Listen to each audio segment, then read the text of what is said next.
Are you hopeful now for the Steelers? I am team hopeful. To turn I am around? hopeful because if that offense could get it turned on, and then I see Baltimore, wet the bed the way they did offensively. Crazy. I mean, it just reminds you of what Joe Flacco's capable of. He's a Super Bowl champion as a quarterback, but he can also show up on a Sunday afternoon and just say, you know what, I'm taking the day off in front of millions of people. That's just the kind of quarterback that he is. It's not just him. It's their offense overall. Their defense still hasn't given up a touchdown in the second half all year long. I'm talking about the Baltimore Ravens, so I'm certainly not blaming them. But what I will tell you is that I don't have as much faith as Max and other people may have in Baltimore because of Joe Flacco. As a result, you're just going to have to deal with the Cincinnati Bengals. And as long as you can stick around and be competitive for them to come playoff time, they'll disappear come to playoff time anyway. They'll look good until January, and then after that, Marvin Lewis will remind us all about what I've been complaining about. Having said all of that, here's the deal with the Steelers.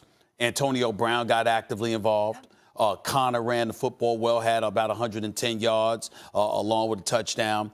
This defense sacked Matt Ryan 6 times. I didn't expect to see something like that. And if you can get that level of production from the defense, where a high-powered offense like Atlanta that could be held to 17 points, I'm going to hold out hope. Now, if the Steelers had won, Max, let's say, for example, they won 43-39 or whatever, I'd sit here despite the victory and be like, man, I lost all hope. But the fact that they were able to hold a high-powered offense to 17 points, I'm very, very happy about that. If I'm Atlanta, I'm not. I think this season is done. I don't understand what the hell has happened to them. They should be far more explosive collectively, and Quinn is lucky to get a vote of confidence from owner Arthur Blank. But in the end, getting back to the Steelers, I'm happy and I'm still holding out hope emotionally because this is my team. They showed up offensively. And defensively, they basically contained a high-powered offense. Again, if they had given up 40 points, I would feel differently. It's how they won, not that they won. I think Atlanta's cooked. I don't know how much of that was Steelers defense, to tell you the truth. I'm not so high on the Steelers defense, and I didn't think they were going to make. I didn't think they were going to make the playoffs before the season because of that. That was one. Two, the defense was no good. Two, I thought without Le'Veon Bell, and I suspected he would not show up to start the season. And I thought they might trade him. That's before the season started. But you got to remember, he has to sign a tender before they can move. Yep, before they can move. Right. Because of that, I felt the offense wouldn't be good enough to overcome the defense. But 3, and this is important, the whole division's gotten better. You know, they draft a quarterback in Baltimore, and Flacco so far has been very good for the most part, or at least he's been a good version of himself. He's not an elite quarterback, but he's been a good version of himself for the most part, and he has guys to throw the ball to, and they have a great defense.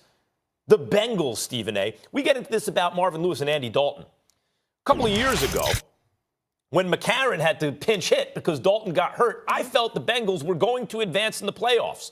They were a really well-rounded team, and Dalton was showing signs of playing well in the fourth quarter, of playing well in primetime games, indications he might be good in the playoffs.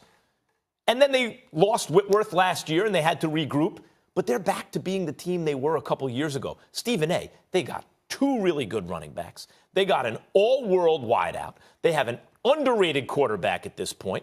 They have a good defense. The Bengals are a team without an obvious weakness. There's not one thing that jumps out at you like, oh, my God, they're amazing at that. But they're in the conversation for most well-rounded team in the NFL.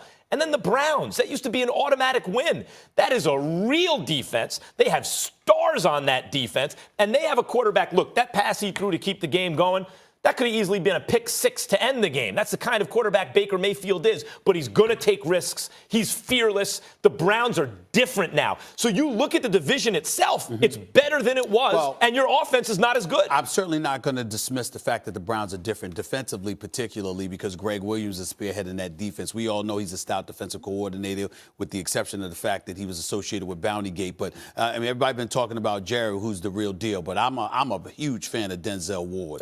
This brother is special. This brother's special. Make no mistake about it. And their defense deserves a lot of credit. Offensively, let's keep in mind that Baker Mayfield completed about 74% of his passes when they sent 4 or less after him. But when they blitzed him, they said he only completed like 42% of his passes. So that might be something that opposing defensive coordinators may get tipped off to. So let's make sure the jury. He's going to hit bumps in the road. He's a rookie. But I'm just saying, the fact is that when you consider his diminished height, right now he's not looking over opposing a defensive lineman or the offensive lineman that's blocking for him. And you take that into account along with pressure being something that I wouldn't say I want to rattle focus on Cleveland. You think they're for real? I think their defense is for real. Okay. I'm not sold on their offense, which is why I'm not sold on them winning games and making noise. Even though I will say this, Hugh Jackson, I'm pleased with him. Yep. I love the fact that Todd Haley and Greg Williams are their coordinators, and they're a team to be reckoned with. They're not gonna be an easy out for anybody. But I still believe there's reason to hold out hope for the Steelers because of this division, because of how, and if Cleveland is a threat, remember, it ain't just the Pittsburgh. It's the Baltimore and Cincinnati as well. Well, this is my point. I don't think the Browns are going to the playoffs this year. But I'm talking about what kind of disruption they can create within the division. In other words, you can't go, as Pittsburgh has already seen. You used to look at Cleveland last several years, quite literally, that's 2 wins on your schedule, automatic. Not anymore, as Pittsburgh has already learned.